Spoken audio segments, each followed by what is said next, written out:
Good afternoon, everybody. Thank you for being here. Director of the National Technical University of Athens, Professor Hadjigeorgiou Ioannis, will welcome you and provide the inauguration speech.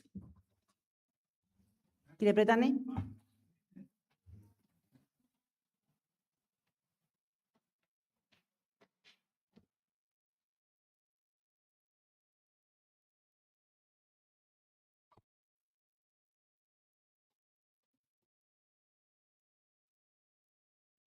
Hello, everybody. Good morning.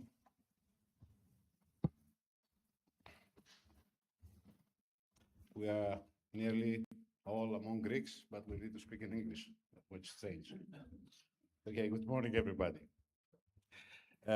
I'm very glad today to welcome Ms. Besta, Director General of Hellenic Authority for Higher Education on behalf of President Mitkas.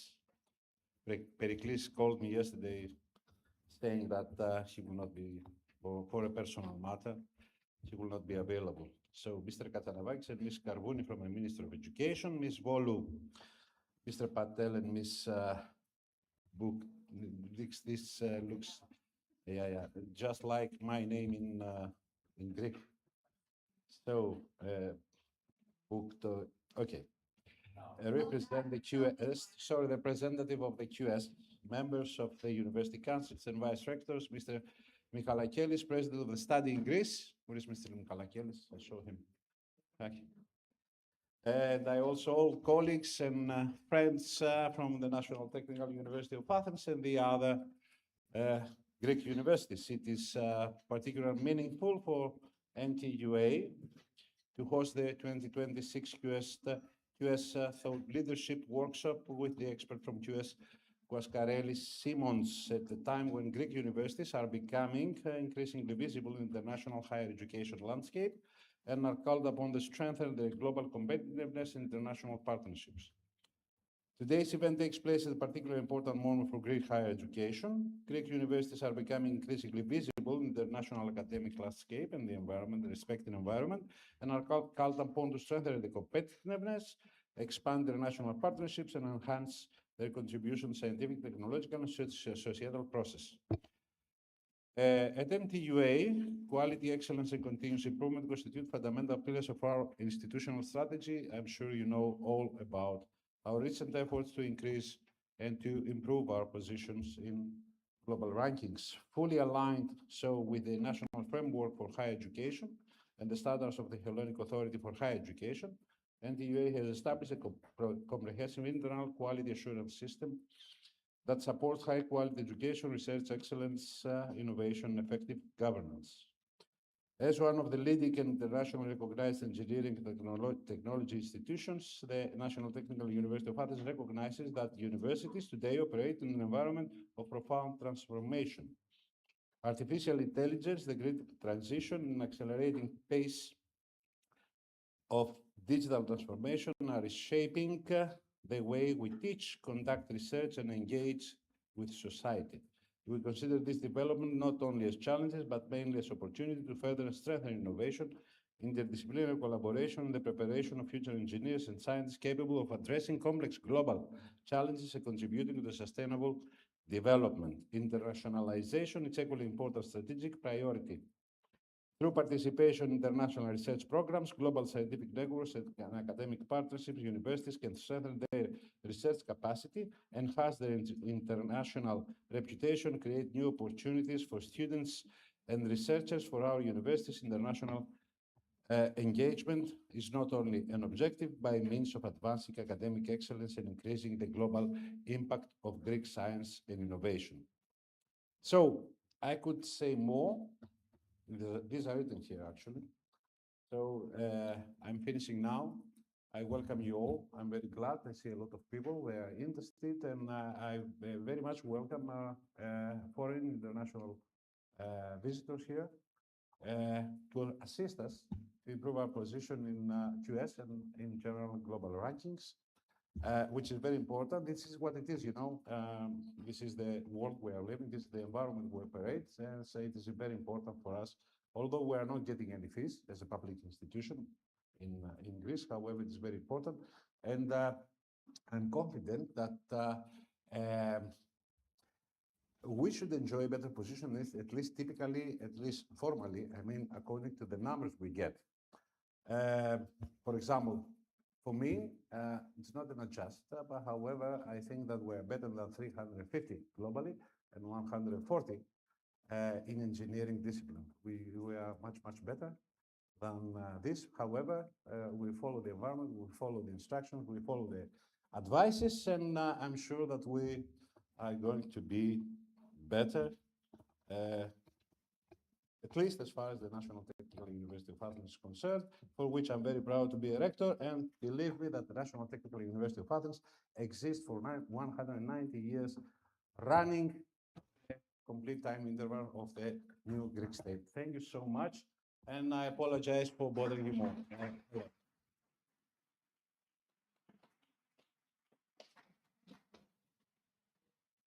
Thank you, Rector, for setting the phase that the Greek universities are and explaining that our position in the rankings is not what we deserve. So today's discussion is going to be very valuable. We would like to ask Dr. Christina Besta from the Hellenic Authority for Higher Education to come to provide the welcome speech on behalf of President Periklis Mitkas.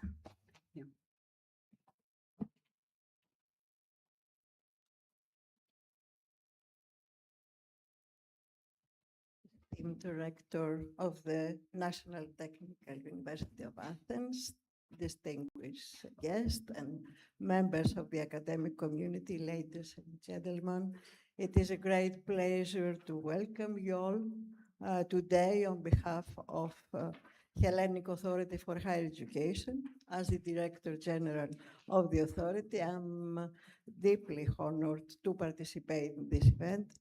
Today, we focus on the strategic evaluation and progression of Greek higher education institutions in the global arena. Our specific look at the QS World University Rankings reflects a broader, very promising reality. In our continuous cooperation with the academic community, the core mission of the authority is to safeguard and promote academic excellence across all institutions. The latest data confirms that our universities do not just operate within national borders. They are steadily expanding their international footprint, proving their capacity to compete at the highest level. This upward trajectory is not accidental. It is the direct result of a well-structured policy driven by extroversion, by prioritizing international research collaboration, student mobility, and cross-border initiatives. Greek universities are transforming into global academic hubs. Global rankings are an important compass, but our true goal remains the constant elevation of the whole educational ecosystem. The dedication of our faculty, researchers, and students is the driving force behind these successes. The Hellenic Authority for Higher Education plays a central role in elevating Greek university quality, with recent data indicating an upward trend in international rankings since 2021. While research impact and rigorous curricula drive this upward trend, ongoing challenges exist. including bureaucracy, campus infrastructure limitations, and a need for stronger links with labor market and industry. At HAHE, Hellenic Authority for Higher Education, we will continue to support this journey with modern quality assurance frameworks, and we look forward to helping our institution achieve even greater milestones on the global map. Thank you, and I wish you a very productive discussion.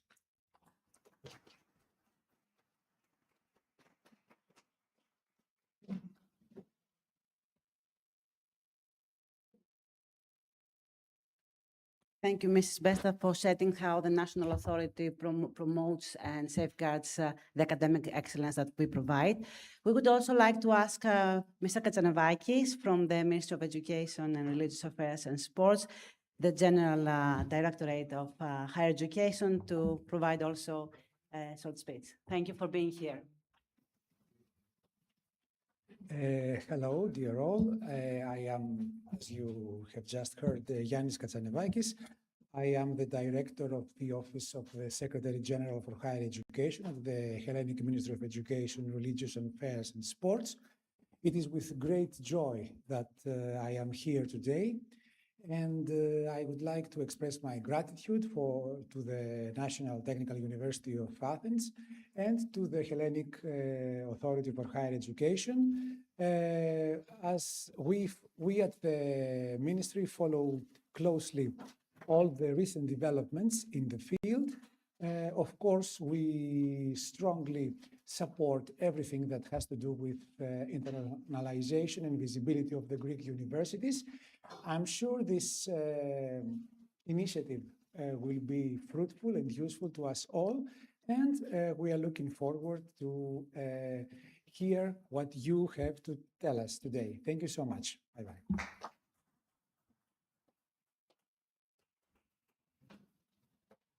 Thank you, Mr. Katsanavakis. It is important not only to have you here as a representative of the ministry, but Mr. Katsanavakis is also a member of the policy lab in Europe level. So it is important for us to get the instructions from the ministry how to position ourselves within Europe and globally, of course. So now it is time to ask our colleagues from the QS authority rankings to come here and present us our position as universities globally. I would like to ask Ms. Eleni Bolus-Schlesinger, who is a QS Partnership Director for Greece. Mr. Kes Patel, who is a QS Principal Consultant. Ms. Dara Bukhtoyarova, who is a Senior Consultant at QS, to provide us their perspectives for our global positioning in the QS rankings as Greek universities in total.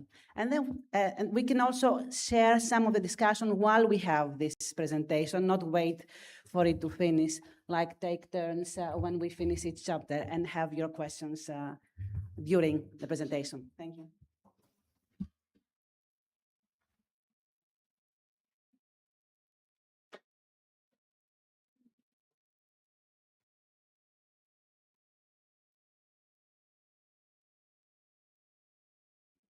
Good afternoon, esteemed colleagues. Thank you so much for having us here today. Firstly, I would like to extend my sincere thanks to the Rector of National Technical University of Athens, Professor Hatzigeorgiou, for the very warm welcome and for being a very nice and warm host today, and to the Hellenic Authority for Higher Education, Professor Periklis Mitikas and Dr. Besta, for their partnership in bringing together this important discussion, and also to the Study in Greece and to the Ministry of Education for the kind introductions.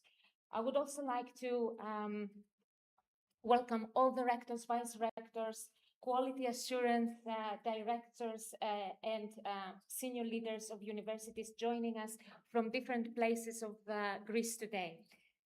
For those who don't know me, my name is Eleni Bolus-Schlesinger. I am Regional Partnerships Manager at QS. I have been part of the QS family for about 16 years, where I work very closely with universities across the UK and Europe, And my goal is to support institutions with their international positioning, student recruitment, employability, reputation, and see how we can enhance overall the higher education system. Today, I am joined by my colleagues Kes Patel and Dara Butkora-Yarova, and we will be exploring how Greece overall is performing in regards to higher education. What are the global trends that we see when it comes down to international student mobility? What are the realities for Greece and what we should be expecting? And then we will move on to look at what is the reputation, what is the global footprint of Greece as a higher education, and also the Greek universities as well.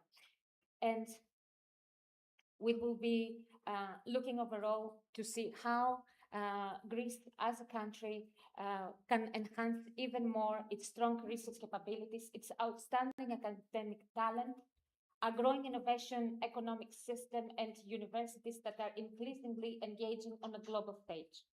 Yet one of the recurring questions that we hear internationally is not whether Greece has a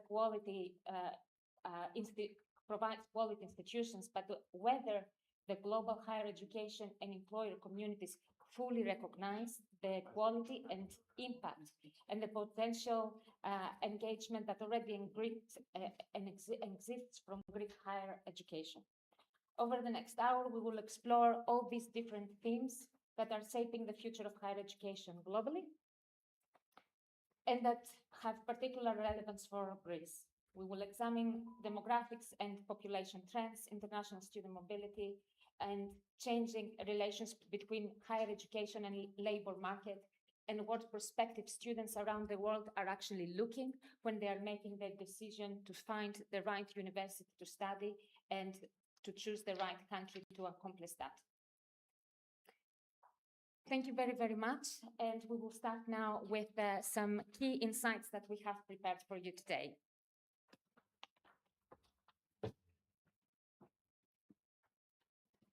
Just a few words about QS. When we started, and I'm saying we, Nunzio Paparelli, who is our founder, 30 years ago, his journey started with the thought in his mind of how he would support prospective international students to find the right education. Because over 30 years ago, if you wanted to study abroad, you had to actually write a letter, receive the brochure that would take a very long time to land at your mailbox, and the anxiety of the students, if they will receive the right information, was always high.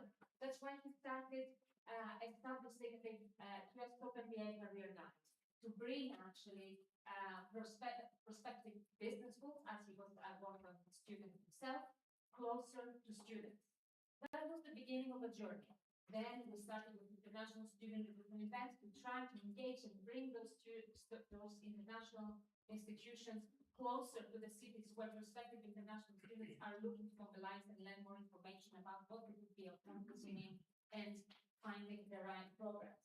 And everything starts from that aspect.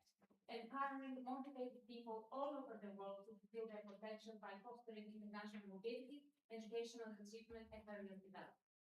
And with these three key pillars, we have the ecosystem built all around what prospective international students need.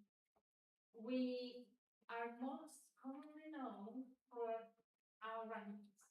Just to mention that we have over 800 employees at QS, our headquarters are in London, we have offices all over the world.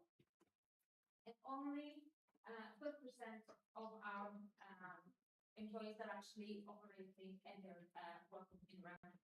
We are by far more interconnected to research in a sense that we run the biggest international student survey in the world to understand the pulse of what international students want to need, because the needs of international students in 30 years ago are completely different to what we know. And also the work people. Here we at the National Technical University of Athens, you are monitoring what are going to be the changes and also peers from other universities as well. What is the impact of AI, as Professor Hajji reviewed? What is our contribution to that? How we can understand how we can be better prepared, build skills that are useful for students. Critical thinking is very, very important to the societies, and something that we should be considering more how to put forward. We are the most trusted organization when it comes to decision-making process of students and their parents. They come to us to find the right information. Every time we're publishing news about rankings and different research insights that we have to be better prepared. And with that, we are supporting also governments in different parts around the world where they are thinking how to best equip their universities and support them to showcase the excellences that they have internally, and how also to connect what is being taught within the universities and how is that translating with the needs of the labor market. We are looking and we're monitoring the needs of the employers and the employer community all over the world, where we have over 100,000 employers every year taking part in our service, telling us from where they recruit their top talent. We support, as I mentioned, universities to make sure that they are looking at things that matter to not only to international students, but also to the domestic students and to employers, and how we can innovate overall in a world that is changing every day. How everything comes together. We will look at what Greece looks like for 2030. Here we don't have any surprises, as you are all very well aware. The demographic decline is not a new challenge for Greece. What matters now is how higher education adapts to attract, develop, and retain the talent that drives the country's future growth. And what drives the country's growth is also an element not only of the domestic talent that we already have, but also the prospective talent that we are aiming to attract. And while the overall population may decline, the proportion of highly educated citizens is increasing significantly. So we are producing students that are very, very talented and will be able to transform also and influence on an international level. Looking at the economy in Greece, we can see clearly that the Greece economy is recovering, and international confidence in Greece overall continues to strengthen. Excellent universities have now the responsibility also to increase international interest, also with the help also of standing Greece position Greece on a global stage of what we really stand for, that sometimes even rankings cannot capture fully. And we are aware of that. Now, the question is how Greek higher education can position itself to fully capitalize on this momentum. Because as you can see, countries that successfully align national development with higher education strategy tend to become increasingly attractive destinations for talent, investment, and research collaborations.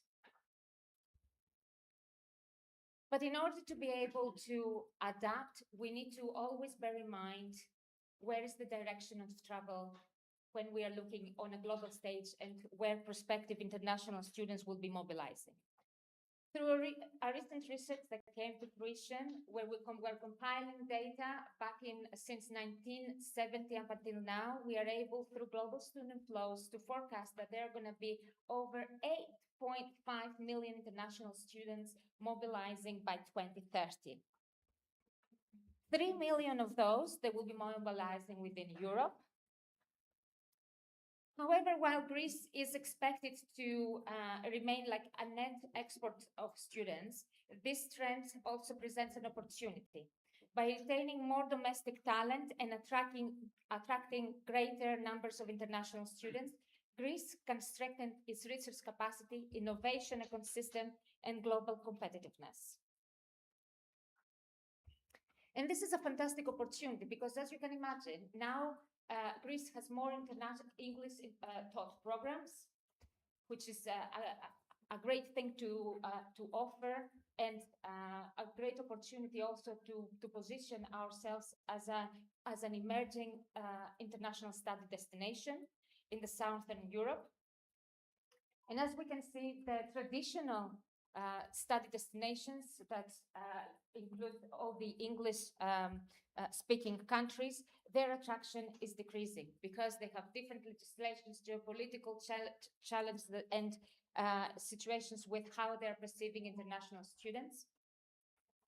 That gives an opportunity to us in Europe and in Greece specifically to capitalize on this opportunity.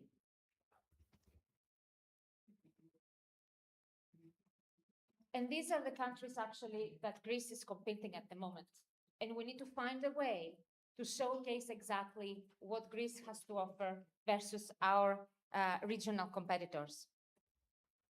And the question is, what can we do actually to minimize the loss of talent overseas destinations and promote Greece as a destination of inbound students? The first thing we need to do is to understand what drives the international mobility, what makes a country as a destination attractive, and within that, its higher education system and what has to offer. And the number one thing that international students are having in their minds is their reputation. The stronger the reputation, and as long as the reputation increases, visibility and consideration increases accordingly. Students cannot easily assess teaching quality or research quality directly. So they're looking for information, and universities finding ways to demonstrate that will always be on top of mind of international students during their decision-making process. Students increasingly focus on outcomes, as we can see. Industry connections matter, skills development are critical, and the question is, what students actually want is to find the right thing to study and how well their chosen subject is connected with the career progression that they would like to see after graduation. Employability is very, very important, and how we communicate that effectively will help us stay one step forward. And we have great examples. The engagement with our alumni, the living proof of our success stories of our graduates, and it's always something that we can talk about, enhance even more in our communications to prospective international students and our interaction also with the industry as well. Now, why students choose Greece? You might be thinking about. Greece already possesses attractive students when it comes to affordability. We are number one destination, teaching quality, and they associate us also with a very nice learning environment. The student experience, when they will come to Greece, they will feel that they're very welcomed. And these are things that we can always communicate together with the affordability of the high quality of education that we are offering, and how to always encourage this type of communications in any type of form when we are engaging with students. Looking at how we can build on and translate what prospective international students think when it comes to career outcomes is looking at how we can connect the dots when it comes down to employability, and how what is the value of the degree that they are going to come and take, and how and what to study. Now we see that students are not only focused on coming and only on the learning experience, but how is that related to the career path that they can follow after graduation. And we can see also, when we are considering attracting international students from different parts of the world, what are the specifics of those countries? What plays an important role, for example, from students in Latin America when they're thinking of teaching, high teaching quality of teaching, that it's not the same, for example, for students from South Asia when we're looking at different parts of the world where they're seeking of scholarships or the reputation in specific subjects. So every time you are thinking of this international student persona, these are the things that you have to consider when you want to engage effectively with them.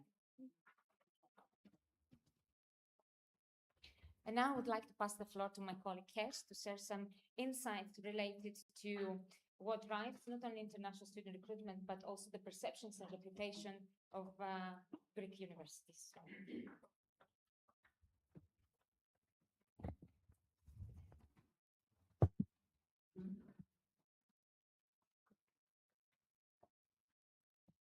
Great. Thank you, Eleni. And good afternoon, everybody. It's a pleasure to be here. As Eleni mentioned, my name is Kesh Patel. I'm one of the principal consultants at QS. So for this sort of section of the presentation, I'm going to talk more about the World University Rankings, specifically the rankings that's going to be released in a week's time on the 18th of June. So some of the data that I will be sharing is under embargo because it's not publicly available yet, but we have a sneak peek for you. So, obviously, please do take pictures, but don't share them on social media yet. Wait till the 18th, and then you can share them then. And obviously, we will share the slides with you as well, so we'll put that caveat on. Eleni's just sort of covered student recruitment and internationalization, which is one of the sort of pillars in terms of a national agenda of what you want to be doing. But can I just have a quick show of hands? Raise your hands if it is student recruitment that is the priority for your institution. No one? Sort of. Okay, a little bit. Okay, great. So then with this slide, we're going to talk about the next subsection, which is all the research side of things, and then what really you can get out of the rankings or why it's important to you. So from a research perspective, also I should maybe just step back a little bit. The rankings themselves can lead to many different things. International student recruitment is one. We've seen that within the data. Research funding grants is another. Partnerships is another. Attracting international faculty is another. With the students themselves, if you're having higher quality students entering into your university and studying with you, leads to a higher quality graduate, which is then more employable by industry, which then influences your network, which then raises the profile of the university and everything. It's a virtuous circle. These are just the popular, sort of the most common topics that we often speak about when we speak to universities. And there are many more. For every single person here, you're here because you're interested in the rankings, not just because you've been told to come. And you will have a different reason for your institution progressing and a different reason for engaging in this session. From a reputation perspective, it is the perception of others. We at QS, we take one view of a university when we produce each ranking. We look at that from multiple different lenses that we call them, and I have a few slides on methodology later. And reputation from our perspective, or the main part of reputation from the rankings of methodology comes from academic and employee reputation. So these are the thoughts and the opinions of academics and employees around the world. Just picking up on that research element again, hands up, those of you that are interested in rankings, is it because of research? So you see one hand straight up. Yeah, okay. So much more of you in the room. This is just an example, right? I know the ERC funding is not necessarily the priority in terms of where you're applying for research grants and so on. You're looking at Horizon and various other pieces. But this is just a quick example of a correlation between being more prominently ranked and being awarded grants and funding for research. Chose ERC just because the data set is easy for us to scrape because it's publicly available. But you could do the same exercise internally with the Horizon funding because you'll have access to that as an institution, whereas we don't have access to all of those data sets as QS. But it just goes to show that from the previous chart where you saw the virtual circle, a prominent position within the rankings can open up other opportunities for you, and research is one of those. So, what is Greece's reputation trajectory? So, we know already reputation is strongly tied to international student recruitment. This is just looking at 2026 data. So, the 3 new Greek universities that are entering the world rankings this year in this upcoming sort of edition are not represented here, though they are technically there in the grey dots. But it just goes to show that there is a rough correlation between your ranking position and recruitment. But the challenge that we've got is the reputation indicators we use within the QS ranking, so academic reputation and employer reputation. And over the past 4 years, and this is like for like institutions, so the 7 Greek universities that have been consistently ranked over the last 4 years, we can see that the average rank for academic and employer reputation is declining. What this is showing us from a QS perspective is you're not necessarily receiving as many nominations from the surveys that QS is distributing, or the fact that other institutions are growing at a faster pace. So they're getting even more nominations on a year-by-year basis than you are as a collective of Greek universities. So this is a slight worry for us because these 2 indicators make up 45% of the World University Rankings methodology. So as a focus area for you as institutions, it's quite an important one to look at. And this is also one of the ones that you can impact relatively easily, as opposed to research, where there is that time delay before it gets counted within the rankings. And just by submitting contact lists to QS that we could distribute the surveys to, of the people that you are engaging with on a regular basis from academia and from industry, you can really impact these 2 particular indicators. When we look at the academic reputation specifically, and those nominations that you're receiving, so for the 10 ranked or publicly ranked Greek institutions, these are geographically around the world where you're receiving those nominations from. So the UK is your sort of biggest source market, where you're receiving 322 nominations. The US, 122, and these are individuals who can nominate more than one institution.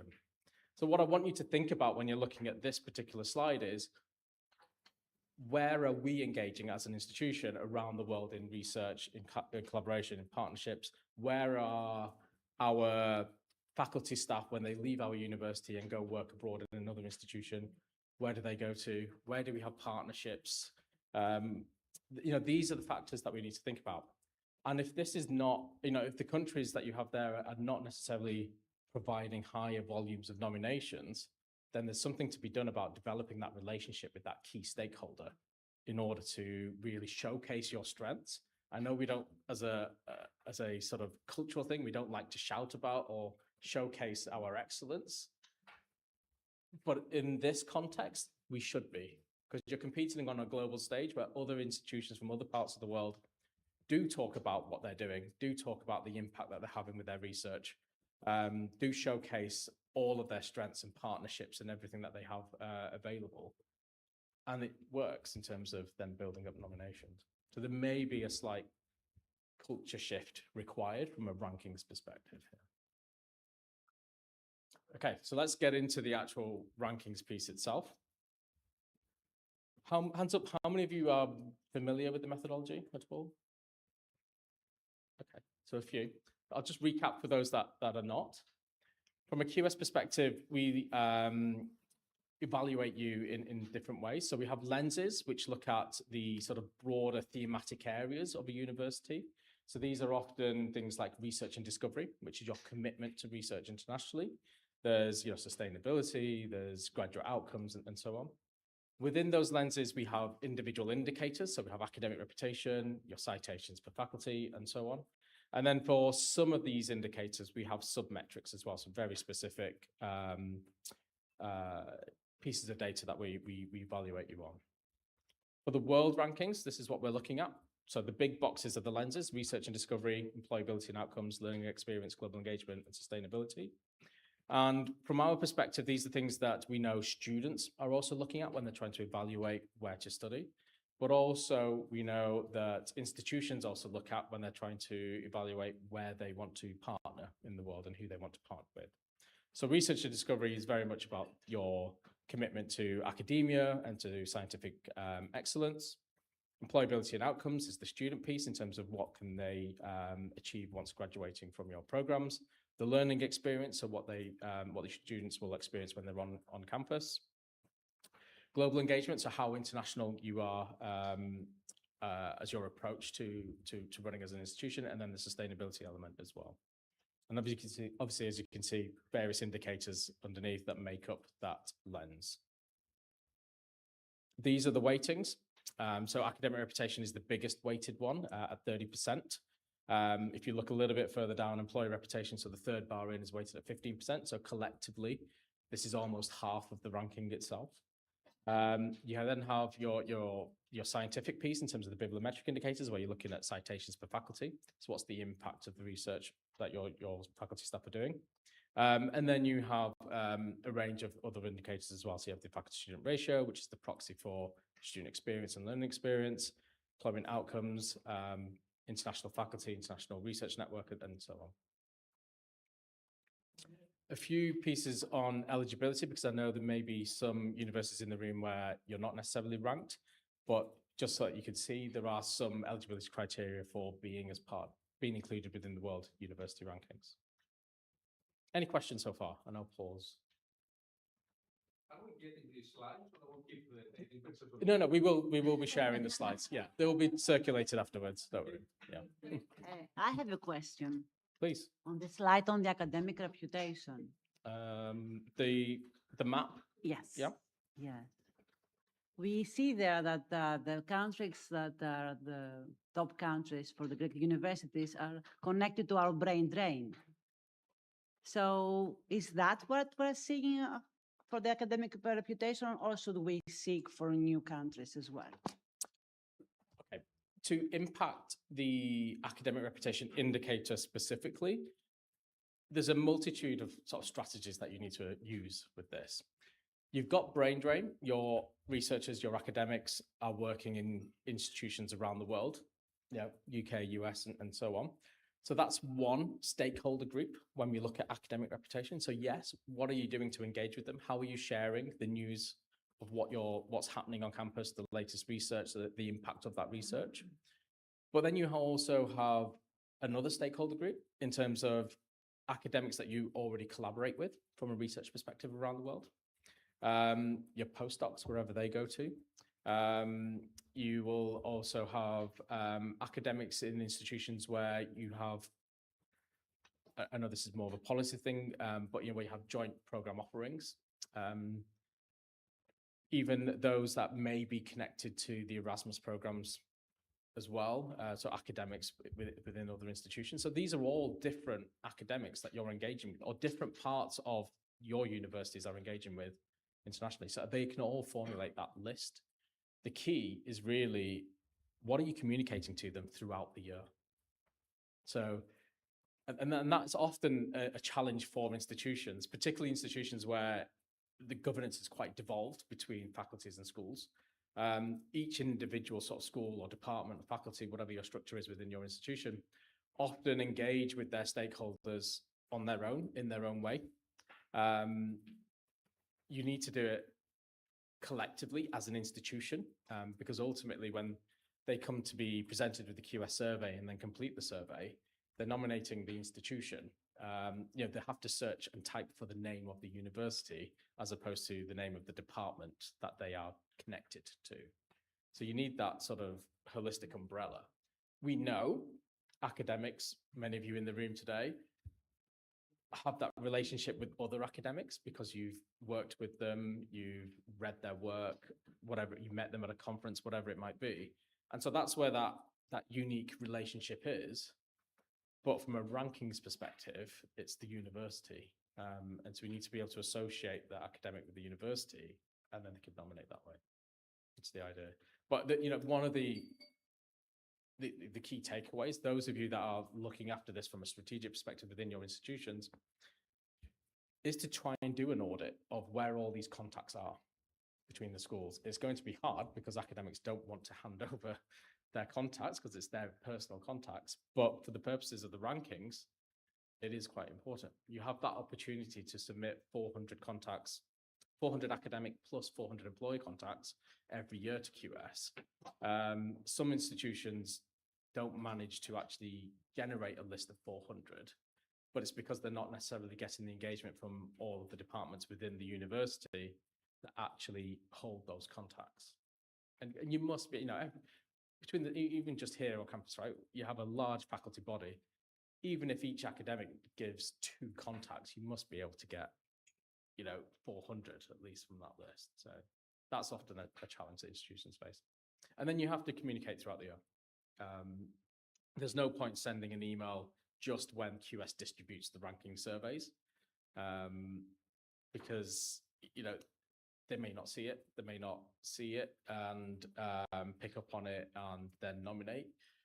What you want to be doing is always be front of mind with that contact, so that even if you don't include them on your list and they're included on somebody else's list and they receive the survey, they're still going to think about you. In the survey itself, sorry, just getting a bit more technical within the method, the survey structure, an academic can nominate 15 domestic, 30 international institutions. On average, actually, they only really nominate about 6 or 7 globally. So nobody, if you were to list 30 international universities, could you do that within a couple of minutes when you're completing the survey? Not many people can. The first 5 or so, they're ones that they instinctively have relationships with, that they know, where they studied, where they are currently working, where their children studied, whatever it may be. That those 5 to sort of 10 bracket, that's where this marketing communications comes in.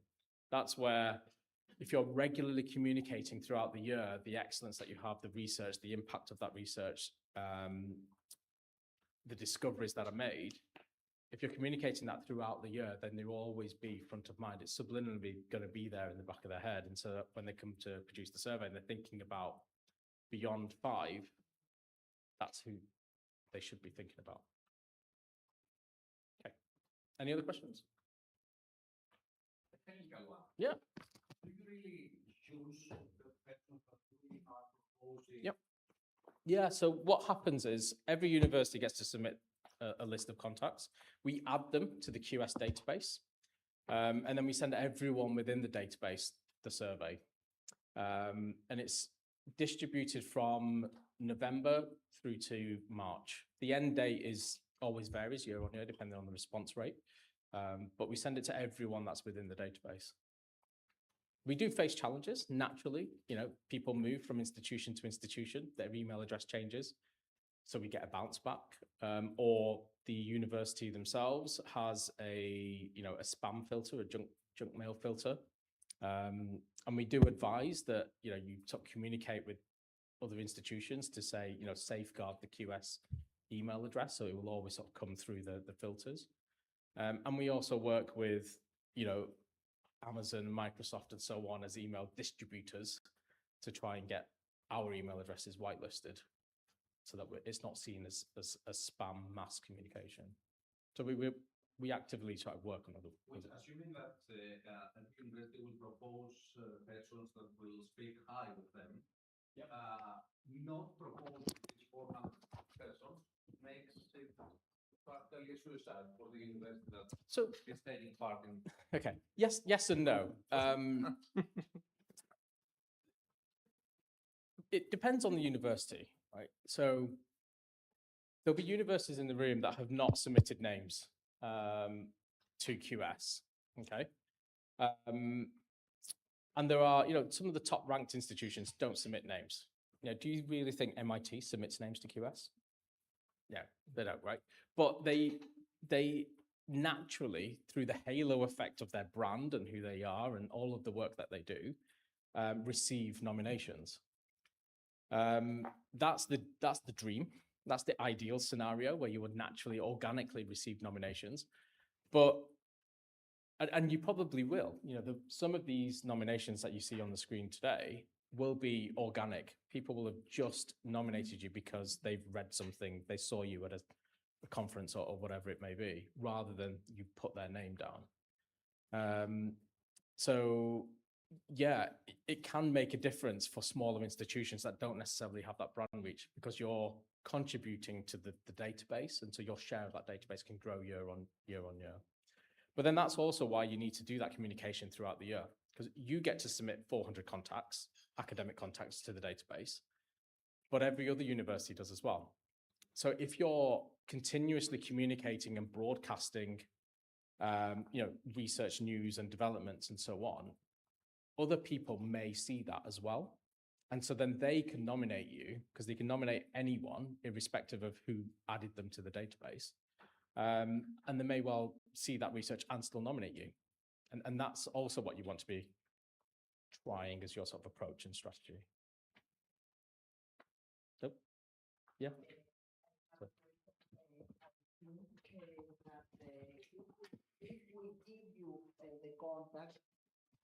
If we give you the contacts for our university, the contacts will give a survey only for NTUA. No. So if you give us the contacts, Okay, we add them to the database, yes. and then we send everyone in the database the email and the survey. They can nominate whoever they want. Yeah. Ah, okay.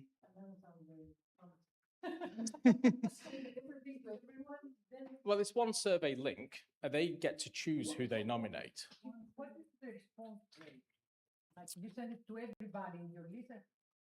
How much you get back? I don't actually know. We don't really find that out from everybody. No, no. But Yeah. your contact may nominate in Tuba. Yeah. Like you will never know who from your contacts submit, who from your contacts nominate within the survey. Is there any thought of an alternative methodology to this? I mean, are you guys pleased with this, or are you keeping it? Oh yeah, we'll be keeping the survey. The weighting Yeah. has changed in terms of it's been down weighted over the years. And we brought other indicators in like sustainability and things like that. But So- sustainability, 5%. Yeah. But IRN So also low. came in, and graduate outcomes also came in as well. So, there's been some change over the last few years. Whereas actually for, roughly 20 years, it remained the same. The methodology didn't really change that much.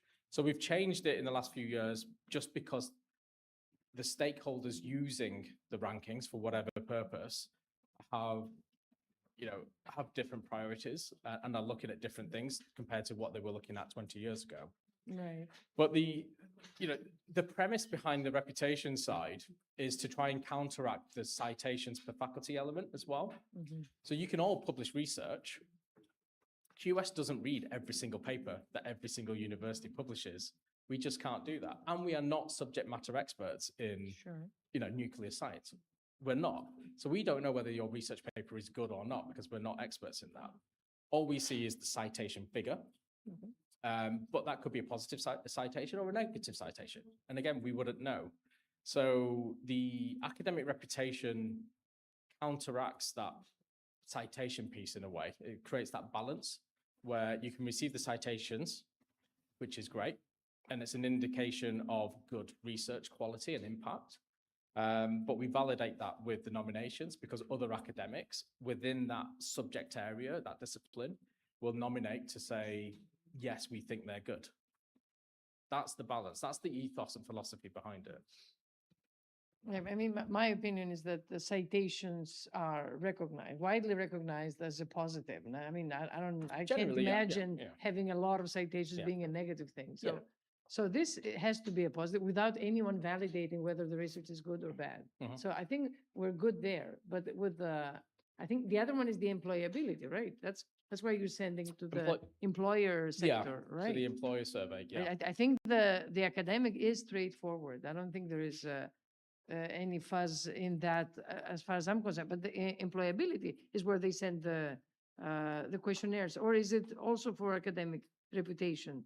It is. Yeah, so we send two surveys, Uh-huh. one to academics and one to employers. Okay. And so the employer one is really trying to gauge the quality of the graduates, which Okay, then that- by Yeah, proxies like the quality of the teaching yeah. that's happening here.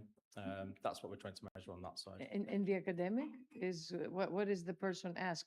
Whether, say, Chrissy or, some person is good, or do they nominate some prominent So, yeah. professor or what? So the questions themselves are, we essentially, we ask the academic in their area of expertise, their subject discipline, Yeah. who they believe are the best universities around the Ah, world. Uh-huh. That's what we're asking. And that's the basic premise. There's a few Alright.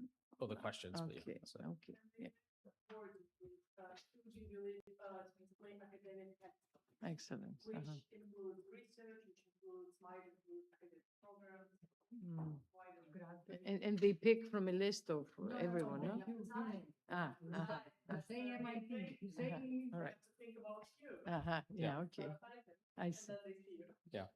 All right. Okay, yes. I think there was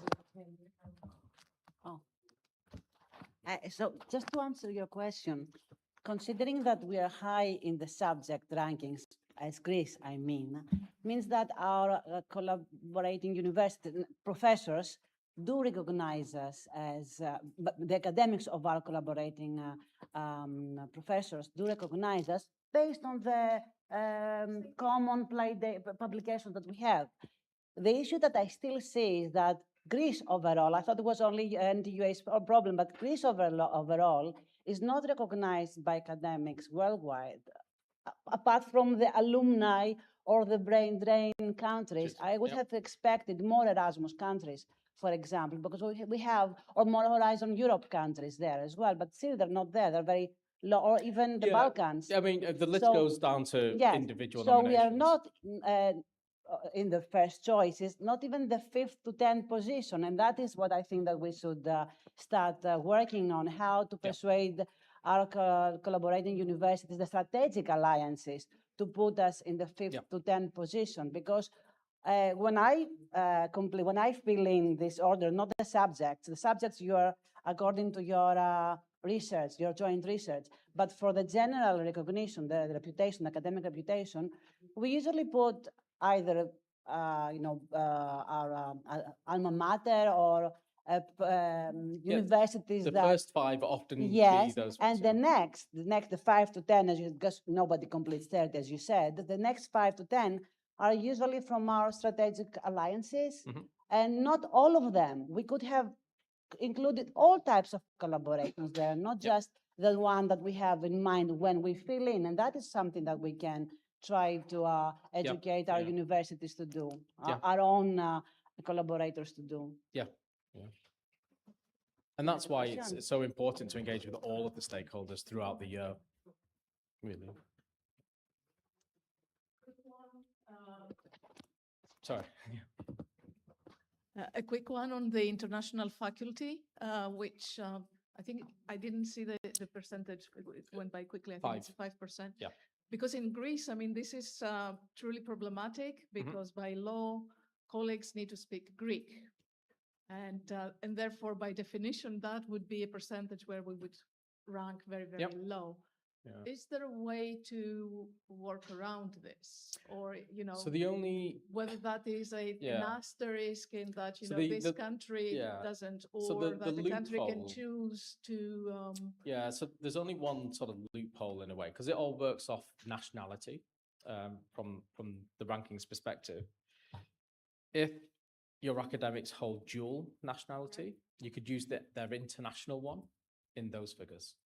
That's the only piece there, yeah. Or, the alternative is advocate for policy change.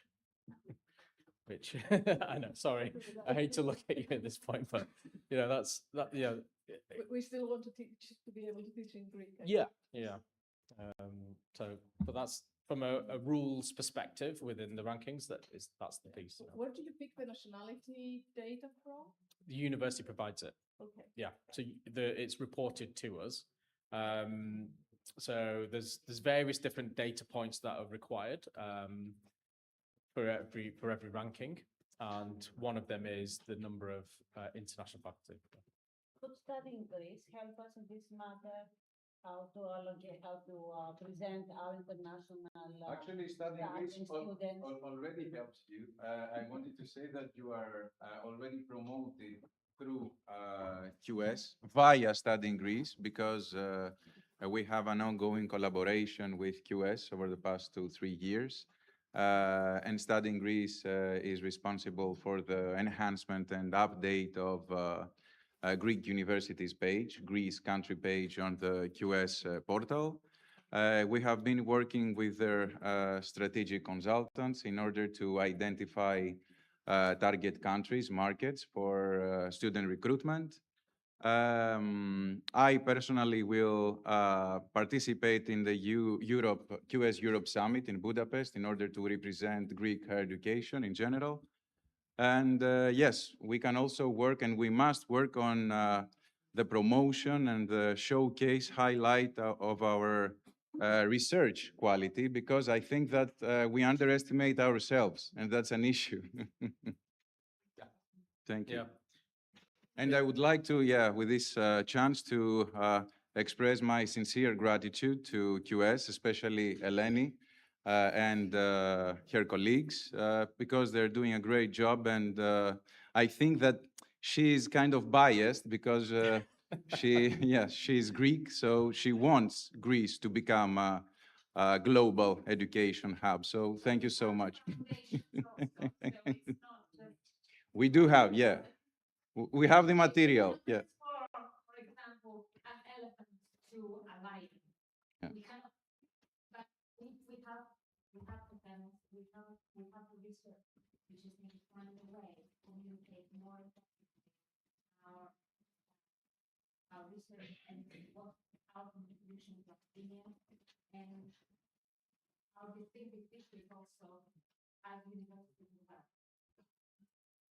But what do you think about, I think that, and our mission as Studying Greece, to promote the country horizontally. And this is really important. So what do you think? Is this important first? Is this the basis?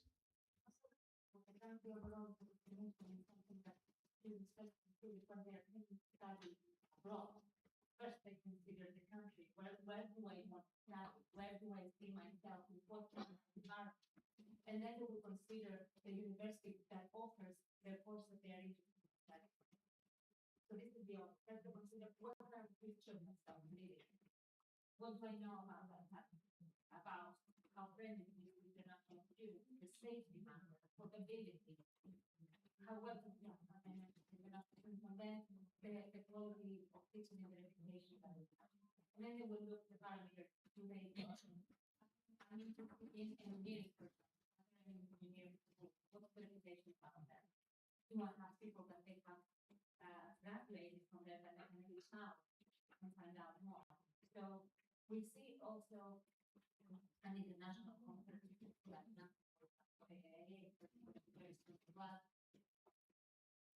pavilions of different countries that they are being represented, and they have the approach of studying value. We had a similar session about 1.5 weeks ago in Dublin, and I was very inspired by how all Irish institutions and Irish enterprise, everybody came together to understand exactly how they can enhance the brand of study in Ireland overall, and collectively, and also on an individual level as well, because they see it as if a student has to study in Ireland, it's a benefit for everyone, because that student will contribute to the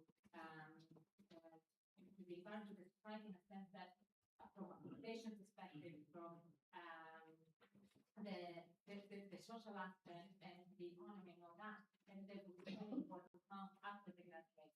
Exactly. And they can mobilize also within the country as well, if they have a very positive experience. So this is something that we develop. But we are gradually doing it. Slowly but steadily, we're doing it in Greece. And so Yeah.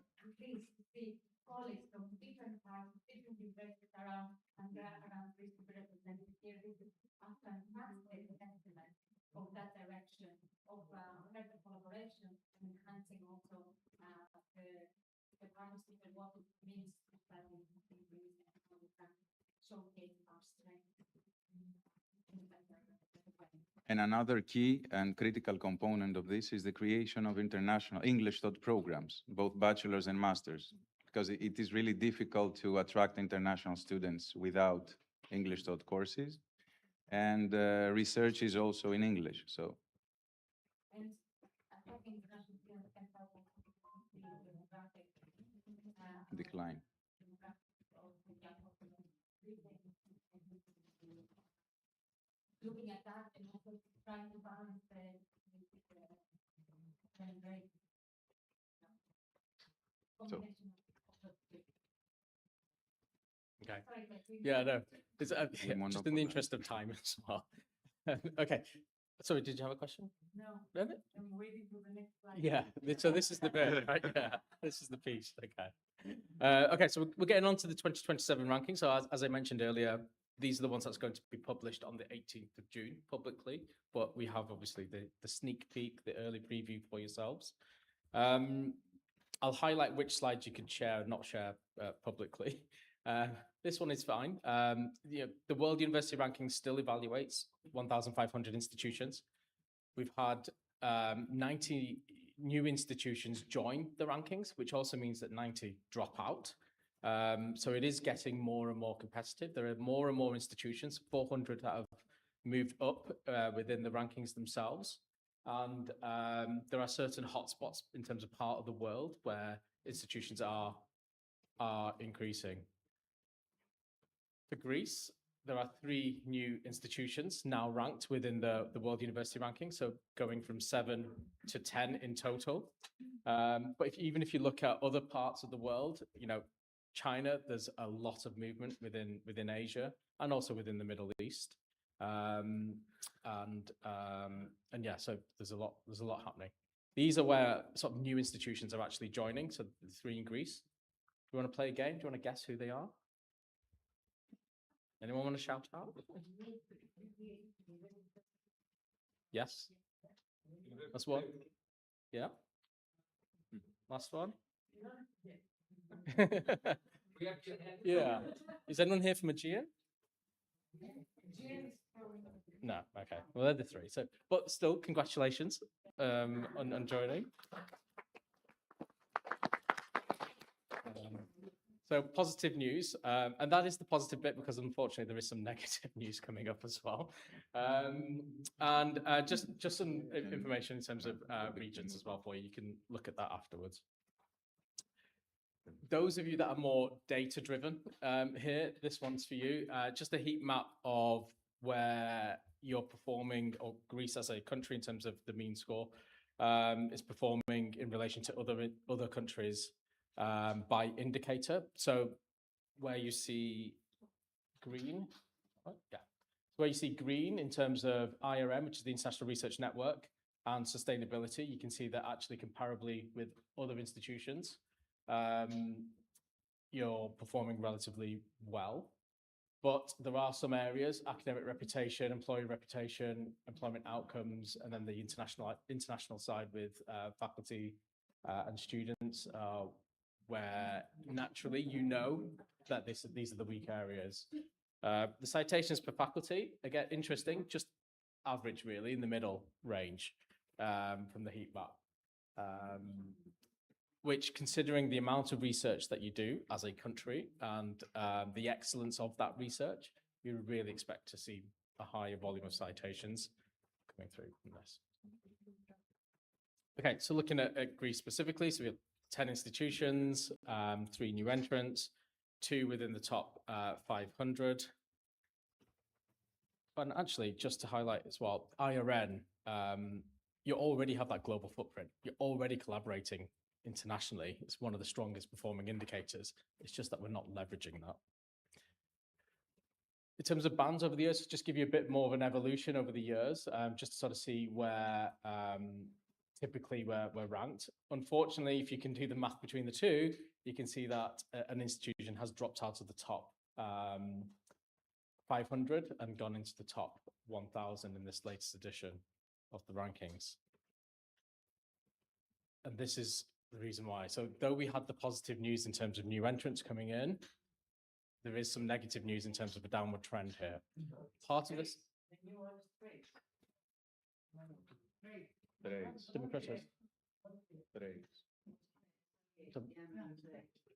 yeah. Zero. Yeah.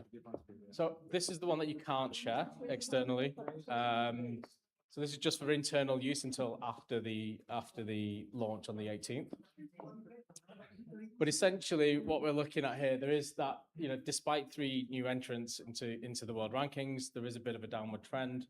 There are certain indicators that are sort of driving that overall, reputation being sort of one of them. But this is a challenge, right? So it's not just that other institutions in other parts of the world are developing at a faster rate. It's the fact that we're not doing anything actively to really showcase our strengths here.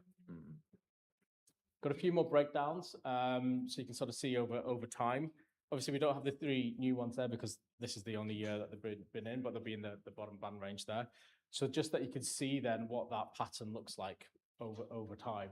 The worry though, and I hate to say this, I'm sorry for the National Technical, is you're getting so much you're dropping down in the last couple of editions where actually you may be overtaken in future editions if nothing happens. And then we've got an indicator breakdown as well. So we're just looking on average. We can sort of see which indicators are the ones we're performing stronger in and not. So even if we just focus on the reputation indicators, yes, there was a bit of a spike in the last edition in terms of last year, but it has fallen this year with the work that was going on.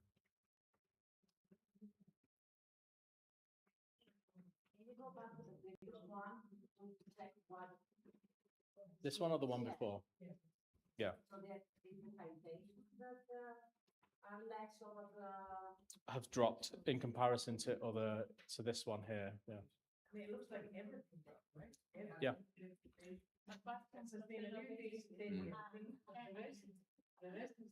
Yeah. And with sustainability, a lot of that will be down to submitting more accurate data. Yeah. In this way, the graph, I mean, in 2026 and 2027, which means that we have half a year. It's additions. So it's additions of the rankings. So what we published in 2026, these were the mean scores. 2026, 2025. Yeah. I assume it will be half. No, because we just publish it once. Since 2025, we have more than 20, not the 3. 2027 is the academic year, 2024, 2025. No. These are QS rankings years.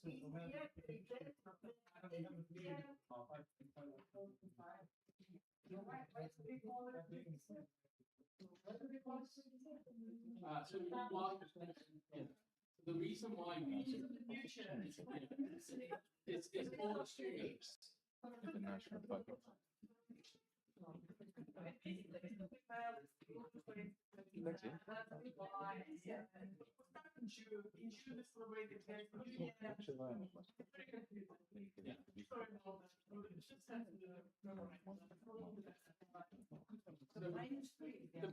The main reason is for students, right? So students are looking at this because they're looking to start university in 2027.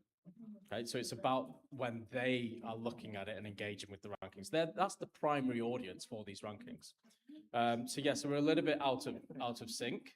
And then it also gets slightly more confusing for those of you that are involved with the data submission side, because we start collecting the data for the 2028 rankings at the end of this year, in sort of September, October time. So it is a little bit, then you see that overlap between other rankings being launched. So the decline in 2024 was due to COVID? Yeah, from international faculty, because there's no mobility, right? But if we look at other parts of the world, academic reputation, employee reputation did go up during the COVID years because more people then had time to complete the surveys. And then in the 2 editions sort of So with the research data, there's a 2-year time delay from when you publish to when we use it within the rankings calculations. So if you look at the years after COVID, when the research being published, particularly around, medicine, health, and so on, you see boosts and you see an uplift in citations and research publication volumes because of that COVID sort of peak. It's starting to sort of drop down now within the rankings because it's sort of leveled off a bit, but you see that impacted here as well. It's a bit hard to tell the yellow, which yellow is which. So which one is the lowest? Yeah, okay. Which one? So this lowest one is the international faculty. Which is normal. Yeah, which is what you'd expect. Then you have international students. This one, yeah. You have faculty student ratio. So the purple one, so just behind. And then this yellow here is employee reputation. Yeah. And then you have employment outcomes, so sort of this half orange. That's because it was only introduced into the rankings at this point. So it was never included in the previous year. Employment outcomes is also dropping. What is employment outcomes? Yeah, so employment outcomes is a 2-part indicator. So one of the things we look at is your graduate employment rate. So how many of your students have gained employment after they've completed the course? And then the other half of that is the number of notable alumni. So how many of your alumni are in prominent positions, either within government, NGOs, businesses, and so on. I've got a slide on that in a few charts, in a few slides time. You need to know that before. Well, we scrape that data. So we find the alumni outcomes piece ourselves. You don't. Yeah. Well, I mean, there is an element at the moment where you could submit lists of your notable alumni and to be evaluated and included within the database. But historically, QS has just scraped that. And we scrape all of your alumni from all institutions. So we have millions of records of alumni from all over the world, what positions they're in, what industries they're in, and where they studied at university. So we've been using this data for quite some time. Yeah, so one part of QS, which is all focused around skills and employability, they've been scraping alumni and business leaders and so on from all around the world. And there's a huge database behind the scenes. And we know from that, which organizations they're in, what level of seniority they are, which industry they're in, where they studied, what they studied. That's all factored into this indicator. Okay, research. So just correlating academic reputation and research. We typically would see strong citations with a strong academic reputation performance. The problem that we have is we have stronger citations. If you look at the quadrants, most of the institutions are Aristotle, NQUA, Patras, Crete, National Technical, in that top right quadrant. So you're getting the reputation with the research that you have. But then you do have others down in the sort of bottom quadrant where the research is strong, you're getting those citations, but it's not being reflected amongst the academic community globally when they nominate you within the surveys. So this is the challenge. You have the asset, you have the research, just not communicating it. And then that leads to the nomination. So this is why this culture shift of really showcasing your strengths and communicating is really going to be critical. How do you verify the strength of the page? Can you go to The academic reputation, yes, that's the survey piece. So that's the survey that we distribute to academics all around the world, and they nominate. So they tell us. We don't prompt them. It's up to them to nominate any university they choose to nominate. Yeah. The citations bit, that data comes exclusively from Scopus. So as your researchers publish and they've affiliated to your institutions, that's how we map that research back to us. And then this was the piece on employment outcomes that people were asking. So this is just looking at the two aspects. So you have employee reputation rather. So this is where employers have nominated you within the employer survey and have said that they would recruit your graduates and they are good caliber. But then the employment outcomes rank shows where there's that graduate employment rate and the impact of those alumni. You know, where have they gone on to work and what roles are they in? And again, it's this counterbalance in essence of trying to evaluate, well, how good is your teaching? You know, the intended outcome for a student, Eleni mentioned it earlier, when they start studying a program, their intended outcome is to go into that field and have a career in that particular industry. So this is all measuring like how successful are you in delivering that to institutions. So there's a mix here then, really. So looking at the end of the chart where the darker orange showcasing employment outcomes is stronger than employer reputation. So you're delivering impactful alumni into really good roles and positions around the world, but it's not necessarily being reflected by the wider employer community or industry.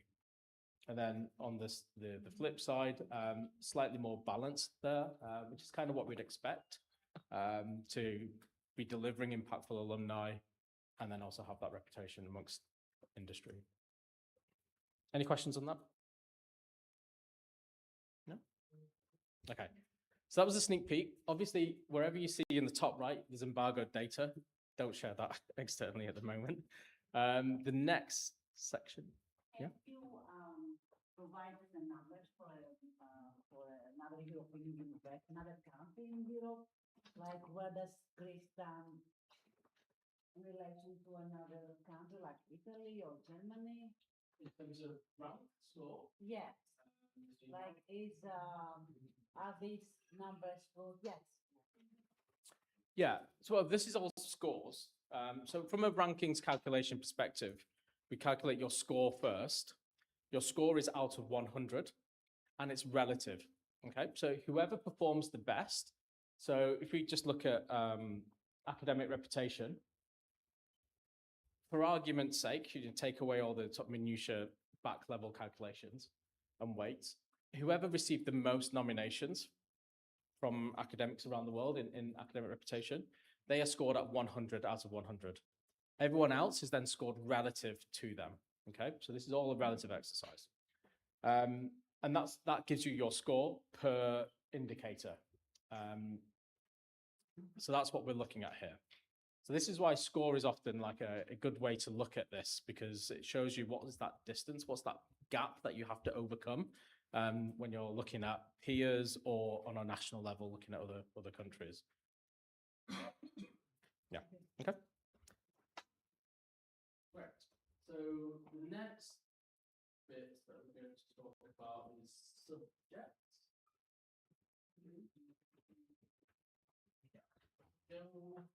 How much time do we have? Maybe 10 minutes. We'll see.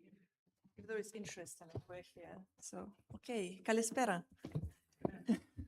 Melania Dara. Unfortunately, that's all Greek I can manage by now. I would not be able to teach at a Greek university at this point, but we'll work on it. So let's look at subjects, which we already mentioned. It is one of the excellence, one of the ways that the Greece displays its excellence. So if we look at the subject rankings, this is 2026 subject rankings. We published it in March. This is the latest edition. We will not publish another one until March next year. And this is actually the ranking for which we evaluate the most universities out of all of the rankings that we publish, okay? So if you look here, it's, let's see, oh no.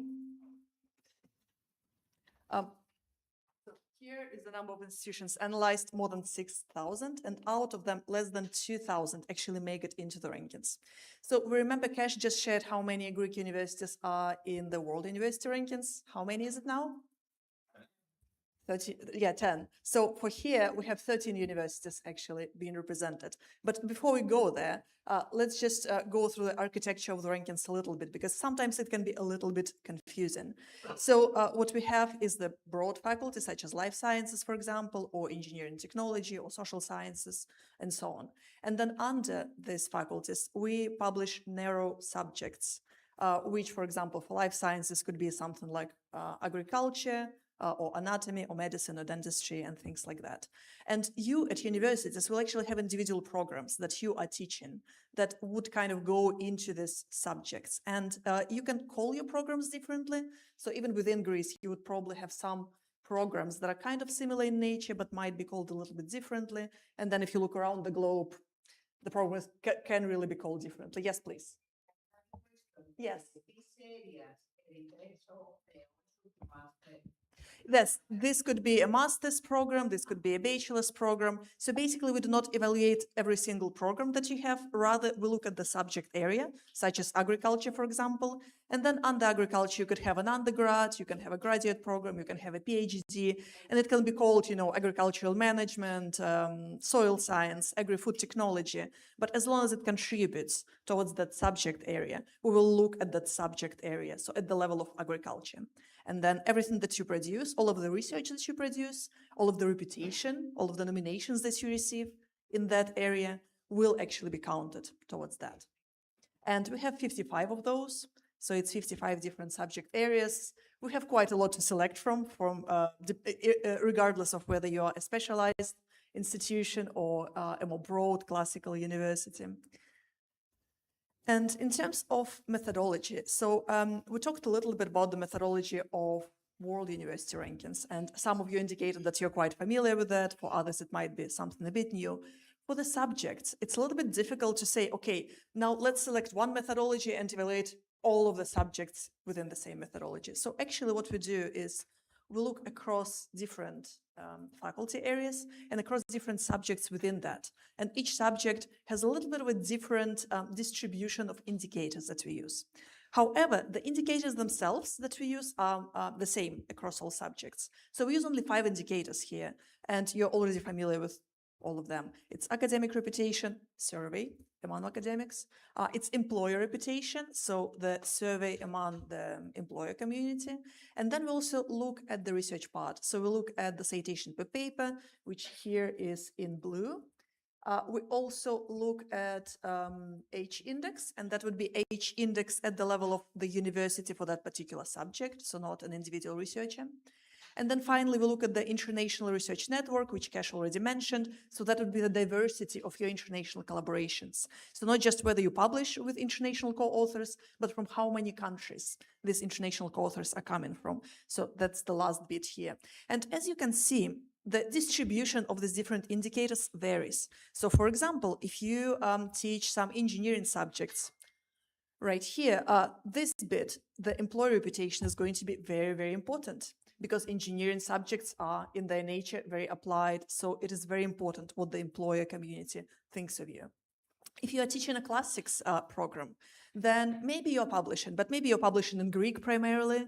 And maybe also the main way in which you are contributing is not only through research, but through other forms of academic communication, also academic programs, right? So here, what would actually be most important is academic reputation. So depending on the subject, and then we can go into the level of individual programs. If you're interested, you can go and have a look at the QS website and see for which subject, what is the exact correlation of different indicators. The main takeaway for now is just to understand that QS doesn't use a blanket approach where we just say, okay, for all subjects is the same methodology.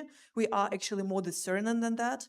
We do want to make sure that a researcher who is in classics and a researcher who is in life sciences or engineering, they all have fair chances of being evaluated fairly, right? So, as I mentioned, 13 ranked institutions from Greece in 107 subjects. So it is a very, very strong presence.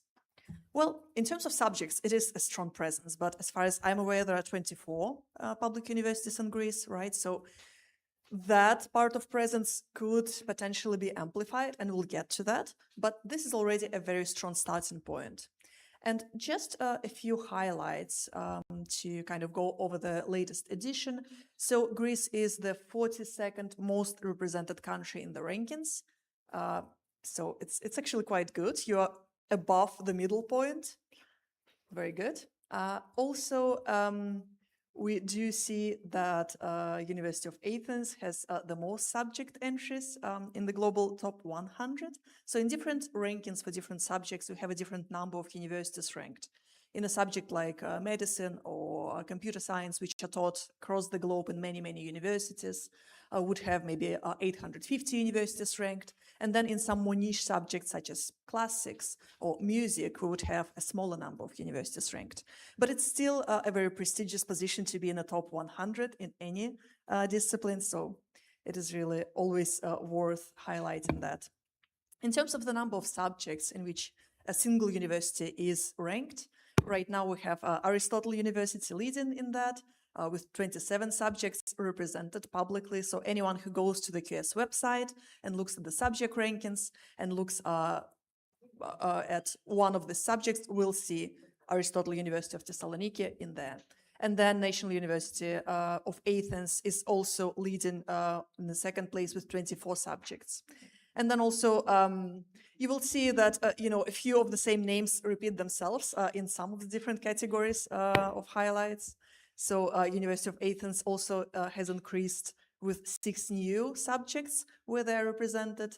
And then Aristotle University of Thessaloniki broke not just in top 100, but in top 70 in a specific subject in petroleum engineering, which is one of the more niche subjects that is not taught everywhere in the world. So it is especially important that Greece is represented in a subject like that. So again, on the one hand, of course, it is a achievement of these particular universities, but actually it is also achievement for Greece as a whole.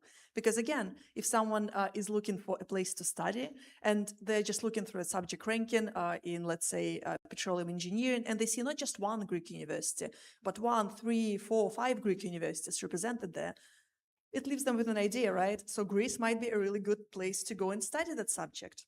Or if an academic, for example, is thinking about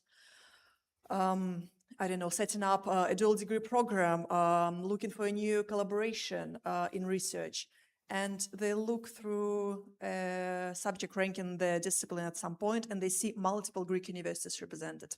Again, it proves the point that Greece is a really good country to collaborate with. And then a few more things. I just wanted to highlight, for example, classics, which of course is one of the strongest points for Greece as a country. It's where anyone who is in the classics probably would want to come and study and collaborate and do something. So we have 3 universities, Aristotle University of Thessaloniki, University of Athens, and University of Crete in top 150 in classics.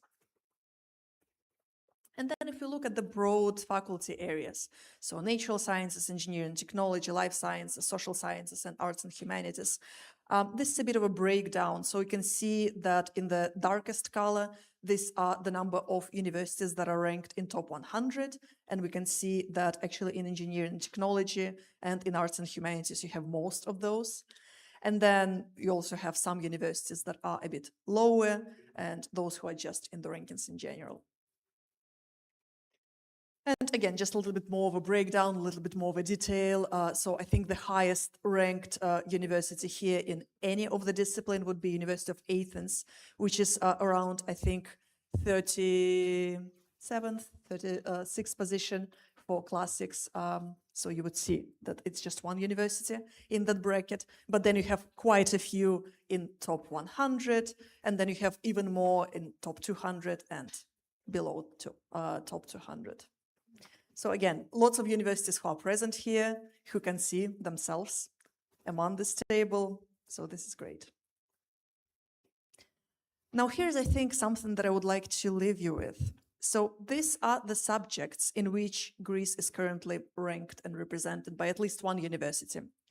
And just as I mentioned, in the different subjects, you have different number of institutions ranked. In computer science, it's more, in medicine, it's more. In something like English language is a little bit less, and something like mineral mining engineering is still smaller just because, again, not too many universities teach that subject and not as many publications are being published. And, QS increases that range from year to year as we see more universities teaching a particular subject like data science, for example, has increased a lot, and also publishing more in that subject.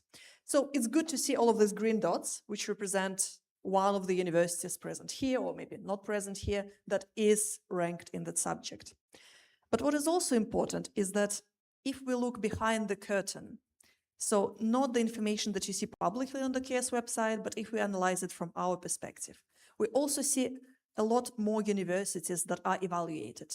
So universities that are teaching in that area, universities that are publishing in that area and are getting citations, and also universities that are getting nominations from employer community and from academic community in those subjects. So these red dots here, each red dot is a university that is not ranked yet. So it's not publicly visible if you go to the KS website and you look at that ranking, but it is there behind the scenes. And if there is a little bit of improvement, it could move up, it could become that green dot, and others can see it. So this is untapped potential. And some of these are very, very close. Right, so here, for example, anatomy and physiology, some medical university or a university with a medical program is so close to being there. What else? If you look at history, some universities are really, really close to being there. So I think this is maybe one of the next frontiers. Of course, we do want to be higher in the world university rankings. Of course, we do want to be higher in Europe rankings. It's great that more universities are represented in the world university rankings from Greece now. But also, I think subjects is such an excellent way of being more visible, specifically for research collaborations, specifically for funding. So we talked a lot about with some of the universities yesterday and today in one-to-one meetings about funding and how you really have to compete for that Horizon funding, for other types of funding from European agencies and otherwise. And so being visible there, I think can really, really help with that. So I think we'll leave you with that. Evkaristo. I don't know if Eleni, do you want to add something in the end? And we're more than happy to continue conversation.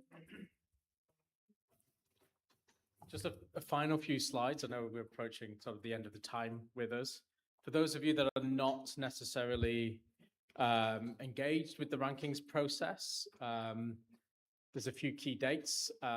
So the 10 universities that are publicly ranked will have their fact files. There'll be an updated fact file the day before the launch date itself on the 17th of June, and then we actually launch the rankings on the 18th of June. You can, within your institutions, access myqs.com. So create an account, it gets validated and so on and so forth. But again, there'll be insights of your performance within the platform itself. So you can have a look at a little bit more data for your specific institutions. And you can sign up the form, but you'll have these slides so you can look at the link afterwards. And then just from a rankings perspective, we've covered the world university rankings and subject rankings. We do have others. There's regional rankings, best student cities, and sustainable rankings as well. So it's all part of the ecosystem of rankings, and they all contribute in a way to the student decision making, where they're looking at the cities, as Eleni mentioned, in terms of where do they want to study. The cities element will come up in there. Sustainability, we know students are more and more focused on sustainability, and that's why there's the dedicated rankings to that. And then regional as well. In the appendix for these slides, there's also some of the charts on the analysis for the regional rankings, so you'll get those. We just didn't want to present too much data in one go. But then you also have to think about these rankings as almost a pyramid, a building block of the university. So yes, you'll have the ambition to be in the world university rankings. That's the pinnacle. That's the top of the ranking sort of ecosystem. But your performance in there is really made up of, the building blocks from all of these other rankings. So the subjects in particular, if you perform well in various subjects, it contributes to your overarching world rankings performance. It's all part of these sort of building blocks to you as an institution. Just like, as you know, your institutions are made up of multiple different departments, whether they're subject and academic or whether they're more support side, in terms of your careers office, your student services, your administration, and so on. All of these different components help you build a better university. And it's much like that within the rankings. All of these other rankings that we produce effectively contribute towards that world university rankings and highlight the specific areas where you need to have a little bit more of a focused attention to develop your strategy. And then final few, just on a timeline perspective, someone was asking earlier why we call it 2027, even though we're not in that calendar year, or we're not even in that academic year. It's just because of the cycle of when we produce rankings and when students are looking to then use them as part of their sort of decision-making of where they want to study. So at the moment, we're at the point of June where we're about to launch the World University Rankings. That's essentially the start of the ranking cycle. And then through the rest of the year, we'll have the best student cities. We have various regional rankings, but we're obviously focusing on the European one in February. We have the sustainability rankings in November, December time, and then subjects in March as well. So that makes up the 2027 ranking cycle. But the key dates to look at are really around the sort of October, November time, because that's when we start collecting the data for the 2028 rankings. So you only really have a few months to start aligning, to start communicating with your stakeholders, to really collect all of those contacts from all the different departments before the QS, the rankings team, will email you. So they'll email in September with specific dates when all of this opens. And then October, November time, you'll be able to start submitting your data to us. So there isn't really that much time to go. But the data for the whole of this 2027 cycle has already been collected. So we're actually already now too late to impact this cycle, got to focus on 2028. And I'll skip over this one actually. And then the final slide here, we do have the rankings, the rankings coming out on the 18th of June, so don't share any of those embargoed slides until then. And then we do have the QS Europe Summit. I think the QR code may not be working at the moment, but we'll update it when it comes. But you can always just email Eleni, the email address is at the bottom there. It's in Budapest this year, so the 24th, 25th of June. So do come along. It's a great opportunity for you to connect with other institutions, whether you're looking at sort of partnership development and so on. And it's not just European universities that are going and attending this, it's actually institutions from other parts of the world because they're looking to connect with European universities. So we provide that platform. Plus, it's a whole load of thought leadership on the state of the sort of sector, what's really going to be impacting it, our predictions for the future, as well as the thoughts of other sort of thought leaders and experts within the sector as well. I think that's it. Any other questions? No? Okay, great.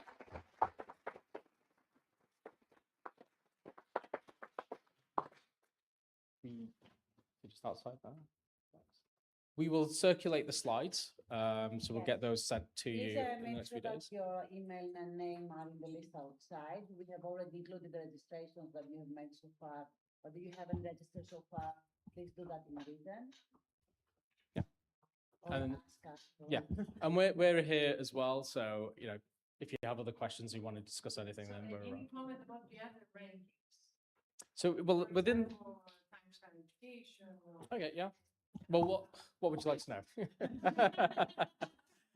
know? I mean, look, essentially all the rankings are trying to evaluate the same thing, right? We're trying to evaluate institutions, but we take different approaches to doing it. You know, our weightings will be different. The data sources, broadly speaking, are the same. We use, Scopus data, though the proprietary data in terms of the academic and the employer surveys is different. We focus a lot more on the skill side, so we include employability within that, graduate outcomes and so on, and the sustainability within the actual world university rankings rather than just having a separate impact rankings. But then the other thing I guess you want to be looking at as well is, well, look at the Shanghai rankings, right? Look at why they originally started. It was to develop a list or a way of identifying who Shanghai Jiaotong University could actually partner with around the world. That's how it started. It was all about finding partners and evaluating universities to see whether to partner. And that's partly one of the ethoses or one of the use cases for our rankings, for institutions to find partners. And we often work with universities on that. We look at the data that sits behind the scenes. You know, you saw a lot of scores and ranks, but we have access to the underlying data. And so we can analyze that in different ways for different scenarios, use cases, hypotheses, whatever it may well be. So that's the beauty of what we do. So do you cooperate with other rank systems, perhaps as far as the rank subject categorization? We don't work with other rankings agencies, so we don't work with the THE or the Shanghai rankings. So we produce them all ourselves. We work with the same data providers, Scopus, Elsevier, you know, it's the same data source. But it's not a, you know, what we ask Scopus for is not necessarily the same as what THE will ask Scopus for. You know, there's some taxonomy which is the same. The ASJC codes are what they've decided. The SDG sort of tagging keywords are the same because it's what Scopus has decided. And so we contributed to that whole process. Yeah, so within the sustainability rankings, yes, there are certain indicators within that where we look at the research that you're producing and how it aligns to the specific SDG goals. But yeah, that is part of it. But it's a whole separate, we could spend an hour just talking about sustainability. Yeah. It's just 5% when Well, it's, education, I think it's all the SDG. No, it's national ranking. Separate rankings and then agreements to the whole. yeah. But also, you know, going back to your question about taxonomy, no, don't have an independent board research or advice here on that. So it's actually not just different interpretation. We have another subject, for example. It's also the board who kind of advises the system. Yep. We collaborate with, well, we find other ways to collaborate with the community. Yeah, and the board is essentially made up of academics from around the world. Yeah. I suspect there will be. The list is public on the website, so you can see who are the board members. I've not actually checked, but we can look on the website. It is there. And many people speak about representation. Representation leads to decision. Yep. When we are not taking it, because our way of working is so different. Yeah. And I mean, we need very close to the Europeans, but we work very differently. First of all, the language. Then we are now opening up. So there's no way we're doing the natural fact. So we don't. So we can't. We can. Yeah, but we can, right? Can we? I mean, unless someone is learning Greek. Let's hear. You need the Greek nationality. But still, you need the Greek nationality. They can have double nationality. So it is Cypriot. Yeah. Yeah, Cypriot count. Maybe we should be, you know, excused or something. This, especially the faculty, you know, the students only, because we need to upgrade our programs and more. But this is just unfair for us in many ways. So I mean, I think it's such a meeting should be directed to resolving and, you know, making our case for how. Yeah, yeah.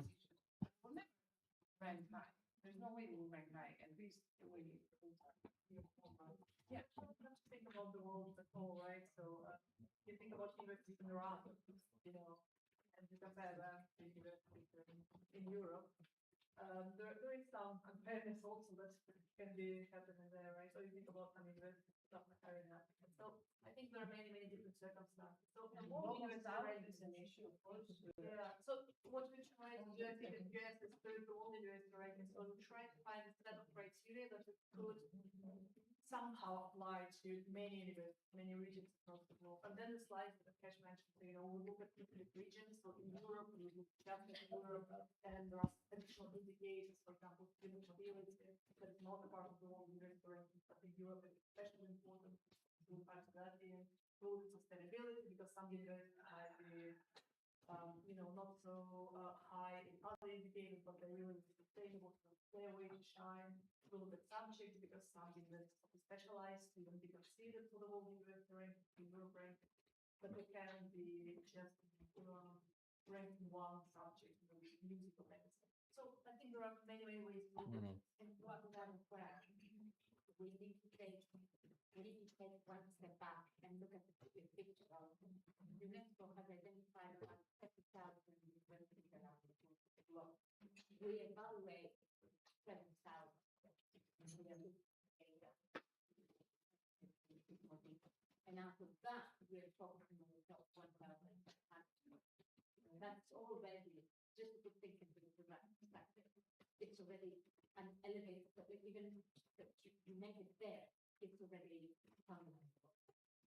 But even for that, like if you give invitation, you get out of 30, 50 years, you are in the big thing, yeah. And, after some, be optimistic. Yeah. Sure. Yeah. Oh, Focus was mentioned. Yep. Since some part when we are research institute, I always glad about, blame about that we need as university, as researchers, as instructors to use the system identifier to publish correctly the Right affiliation. affiliation of the university. Just mentioning a school or department is not. Yeah. It's not enough. You should mention National Technical University of Athens as your primary, secondary affiliation. We have a large number of publications that are not mentioned because they are conducted by researchers from other universities. But then again, they should, as the guidelines are, in all the education, they should mention at least the primary and secondary affiliation. Meaning, if a research is financed by another university, it would be the primary, but since they call the position of the university, they should indicate a secondary affiliation. Also, we Yep. need to take about the subject alignment, expertise, the subject alignment with fields. yep. I mean, I think we tend to overestimate. yeah. But we tend to overestimate. We need to be a little more grounded. What we perceive, what is in the data, and what is displayed. I think we tend to overestimate. Yeah. Estimates. Yeah. And there is a lot of, we call it hygiene, in terms of just cleaning up and this sort of alignment. It's all easy steps in terms of educating your researchers to do this, and cleaning the data sort of thing, but it needs to be done. We're not here to tell you what to publish and where to publish it. That's not QS's role. So that policy sort of approach would have to be on an individual institution by institution basis. But the whole affiliating yourselves, ensuring your institutional structure within Scopus and all of the research centers and institutes are aligned to the main university, that's, you know, that sort of stuff we can advise on and say, well, yes, you need to organize this, or there's something missing here. I have one last question, and maybe then we can. Yeah, sum yeah. up.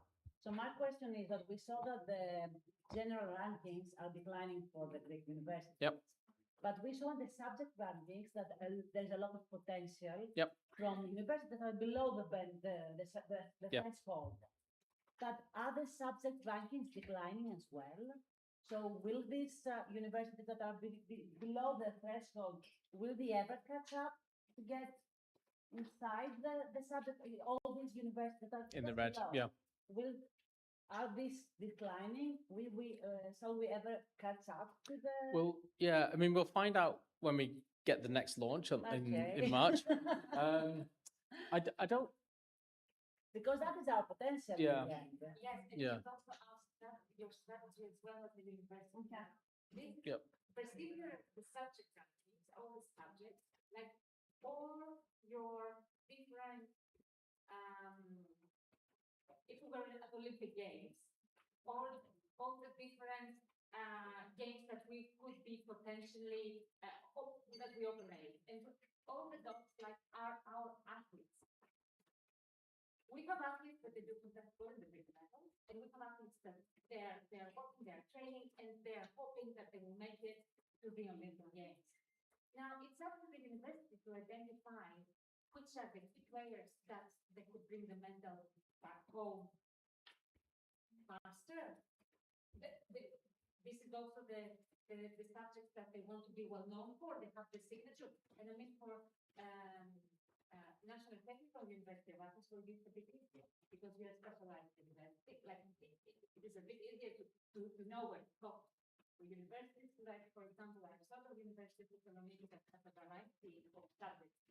Maybe the challenge is what we would really want to be well known for, and also what is a priority for the university as well. That doesn't mean that other subjects are not equally important, but from an international perspective, and especially when you're introducing international English taught programs, you have to consider how you want to be perceived by the international community. What is your audience? Why do you want to be positioned there highly? And then decide what to prioritize. And by prioritizing, when you have the opportunity to put forward 400 names of academics, you put forward 400 names of academics that know you based on the field of their expertise that is associated with the subject that we Another issue we discussed that with Florence Antonis from Aristotle University of Thessaloniki. And there's also another issue regarding the faculty and what do you mean by faculty? Because we all see that the Greek universities are very, very low in that region. For technical purposes and administrative, the institutions that give you the data, say faculty are the professors. Okay. This is not the condition. Yep. Actually. So for the Greek university, faculty is a professor. So they say we have 80,000 students. We have 1,500 professors. We divide that and we say that one student, that there is one professor for 40, 50 students. No, this is not the case.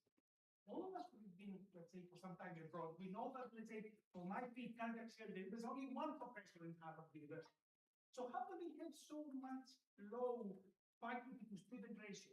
When they say faculty, and especially in medical school, there are a lot of people that are teaching the students. You must include them. We must include them. We pay to include them. And then the administrators come and say, no, you see, they are not registered in the MODIP, the MICA, the ministry, and all that.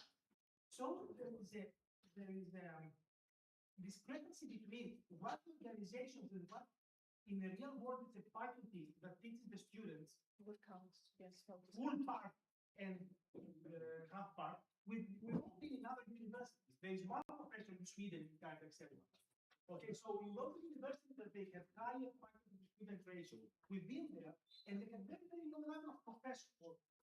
We in Greece say faculty is a professor. Second, we do not have research staff in Greece. So we do not have classification of research staff. We do not have research fellow, research associate. All of our dissertation and thesis students should be acknowledged as research staff. All universities have one professor for a field, then they have senior lecturers, research fellow, research assistant, clinical fellow, blah, blah, blah. And these are considered all faculty. In the universities, either you are a professor or something in between. Like, So this. So I think that we lose a lot of power by underestimating our research and education personnel. Yeah. We do not educate in Thessaloniki 80,000 students, 1,500 professors. Yeah. Okay, we have the Department of Mathematics with 15 professors. There is the Department of Physics with 30 professors. So we not educate 30 professors, all the undergraduate and postgraduate students. They have staff. Yeah. So, and this just goes back to the point of hygiene. Say if I calculate all the stuff, and then the citation for 5 people go down. Yeah. Okay, but I don't think that this should be the case. So when you say faculty, do you mean professors? No. You mean explanation? Yeah. Do we include all of these? Let's say, do we include all these categories in our metrics? No. You just give an answer or no there? No. What's an answer? So, okay, so the QS. Yeah.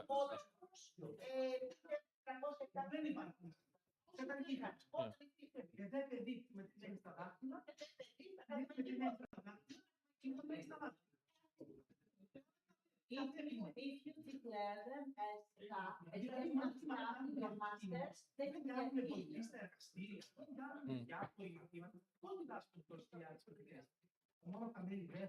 No, Professor Donizi, it's another type of data that we provide to the national agency because they derive this data from our system directly. And another set of data that we can include the teaching staff for the postgraduate programs for the exams. So we can do that. Yeah. Investors were a little bit reluctant to give all these categories. They say, you know, they try to provide the numbers that they give to MOVI. But this is not the case. These organizations want the faculty that teaches the students. Σε εργαστηριακά μαθήματα. Όταν είσαι ένα εργαστηριακό μάθημα, εκεί. Έχει πρώτο χάρη, μπορεί να έχει τόσες τάξεις. Δεν το κάνει ο καθηγητής. Και εκεί θα το κάνει. Θα το κάνουν οι When we accreditate, maybe Dr. Vesta can help us with that. When we accreditate our master programs, we include these people in the accreditation. We provide this list, additional list that the ones we provide through the generic data. So we do include about the faculty staff. We might include also teaching staff. Yes.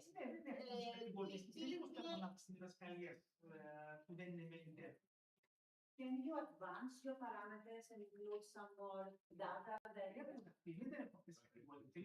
makes sense fellow, δηλαδή εμείς να έχουμε κάποιους we don't have research fellows, we don't have this position, research fellow, clinical research fellow, research associate, research assistant.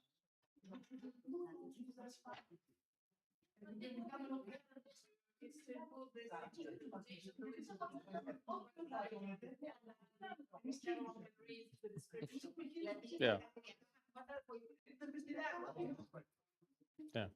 So this is a problem for the big universities, okay, in terms of terminology. Yeah, that's fine. Yeah. So, I mean, this is the definition that we have, recognizing that every part of the world is different. But we don't have principal lecturers, readers, Yeah. Yeah.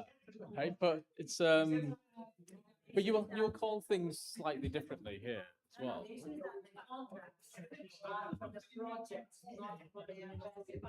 Right. So we cannot consider them typically as teachers because they have contracts according to the project, not. Yeah. Okay. So yeah. So then that they could, in theory, be classified under adjuncts then. So if they are on campus working with you for a minimum of 3 months, then that's the adjunct side. We need to adapt the definition and we need to collaborate, let's say, all the administrative departments of the university. Have a common language, not to use what is there. Common language that has us. Yes. Yeah. Have a common language. And also, it's a very, very good idea. Let's say, look for the ministry to have research, all the research fellow, research associate, so that it will be affiliated. We had now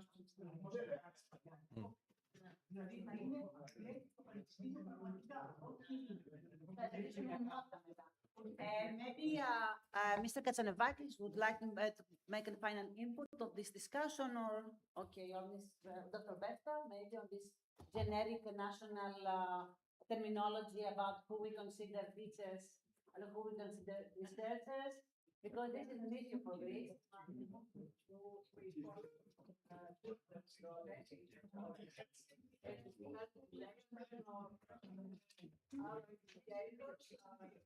So we follow the same indicators.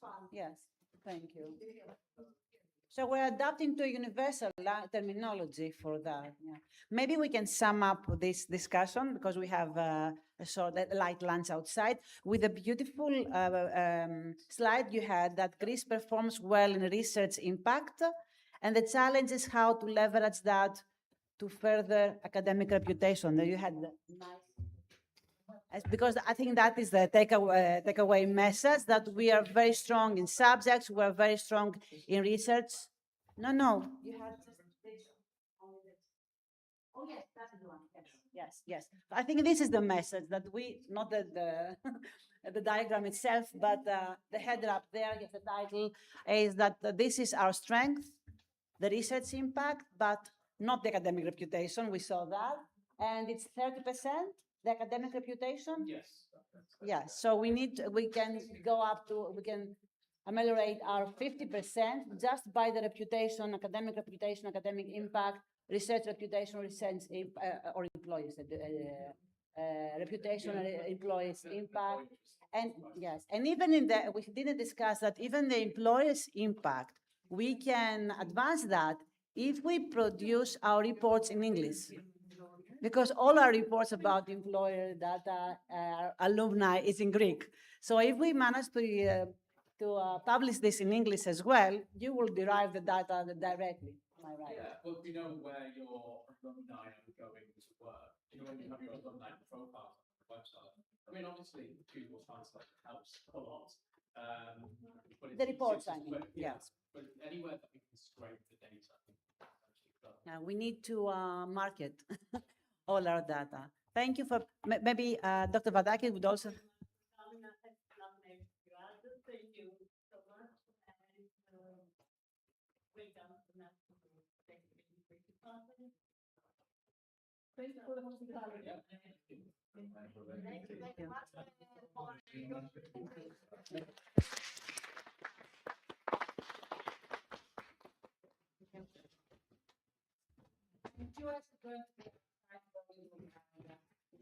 more discussion.